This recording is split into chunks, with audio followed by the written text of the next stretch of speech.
Julius Caesar, dictator, tyrant, or champion of the people.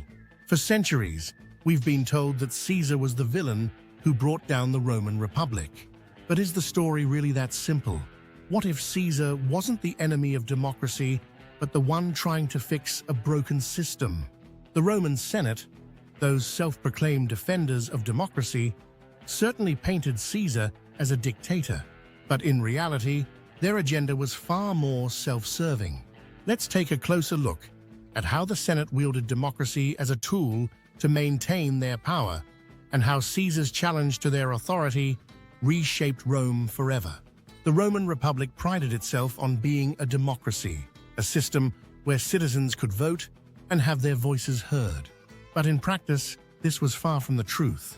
Real power rested in the hands of the Senate, a wealthy elite who controlled the state's finances, military decisions, and key political offices. The Republic wasn't a democracy as we understand it.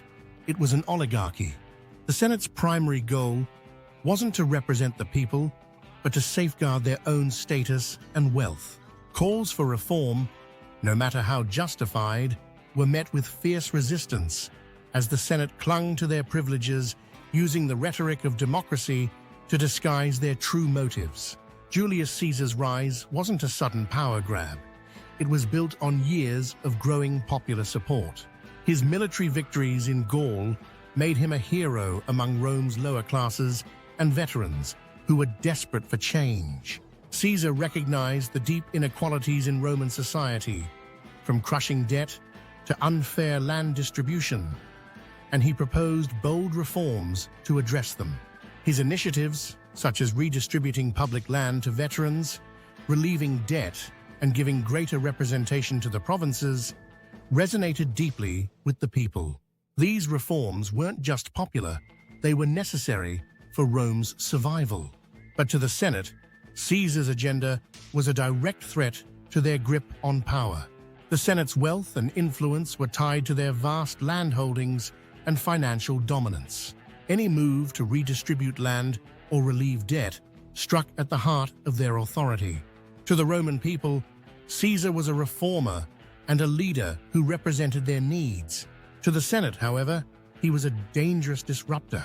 Their decision to label him a dictator wasn't rooted in a genuine desire to protect democracy.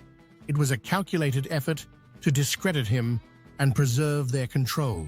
The hypocrisy of the Senate becomes glaring when you consider their own actions.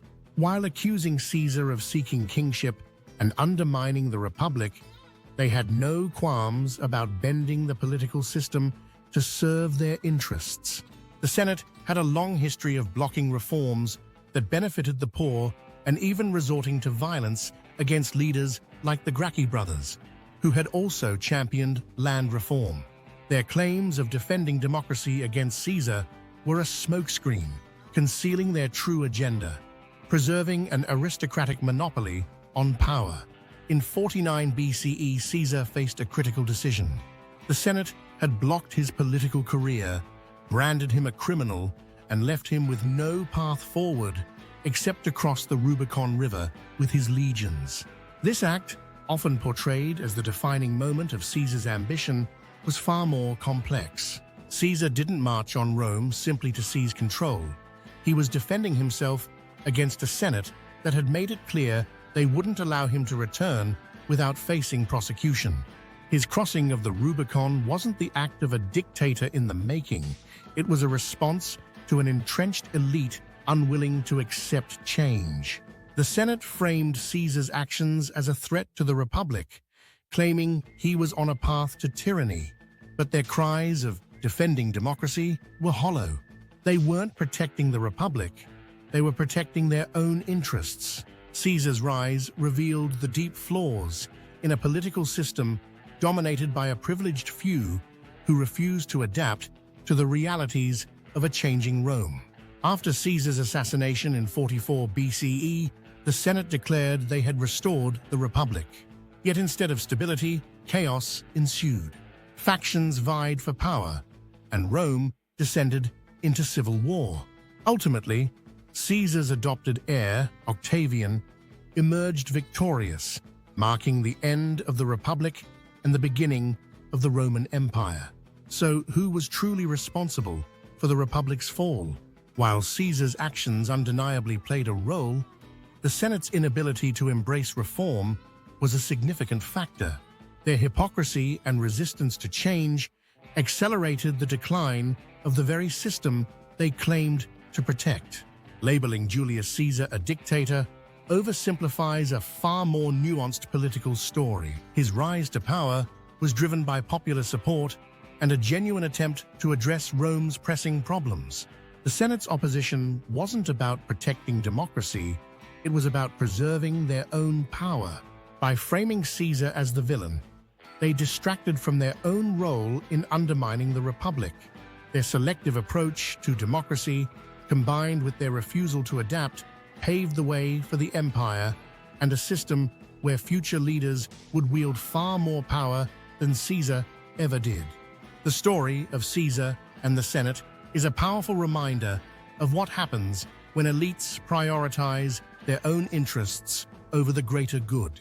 Their resistance to necessary reform not only sealed their fate, but also reshaped the course of Roman history. Caesar's legacy endures as a controversial yet pivotal figure who exposed the weaknesses of a flawed republic. The Senate, on the other hand, serves as a cautionary example of how clinging to privilege can lead to the collapse of even the mightiest political systems. Thank you for joining us on this journey into the politics of ancient Rome. If you found this exploration insightful, be sure to subscribe and hit the notification bell so you don't miss our next dive into the fascinating stories of history. The past holds lessons that resonate far beyond its time.